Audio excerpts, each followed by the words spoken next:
DXDC Radyoman Report.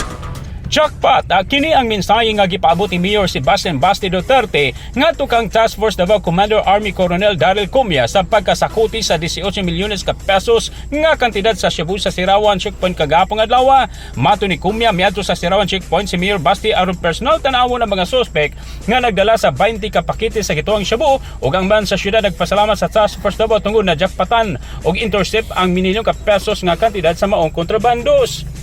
Sumani Cumia, usa ka concerned citizen ang nagpaybalo kanila nga dunay pasulod nga droga sa dakbayan busa naka-alerto ang Sirawan Checkpoint apan wala daman sa mga sakop sa Task Force Davao nga ang naharang nga Montero mao na di ay ang nagkarga sa dakong kantidad sa droga. Sigon sa Task Force Davao Commander, kadudahan matupang niyog sa driver nga si Antonio Palacio Jr. 21 anyos ug ang pasahero nini nga si Cristel J. Lasa 29 anyos ug pulos nagpuyo sa New Korea, Davao del Norte. Hinungdan ilang gisusi ang likod sa Montero. Dito nakita ang dagkong pakete sa gituang Cebu. Nabuko pa ang alibay sa mga suspect diyang wala na makatubag ang usa sa mga tigulang kung unsang tambala ang iyang dala. Sa interogasyon gikan sa Midsayap, North Cotabato ang droga ug dadon unta paingon sa Tagum City, Davao del Norte. Apan dili mo to si Cumia sa palusot sa mga suspect kinsa nagpasakay pa og duha ka tigulang babae ug tulo ka bata gikan Midsayap aron di sila masakpan diin sa tanaw ni Cumia o sa modus operandi kini aron di sila maharang sa mga otoridad.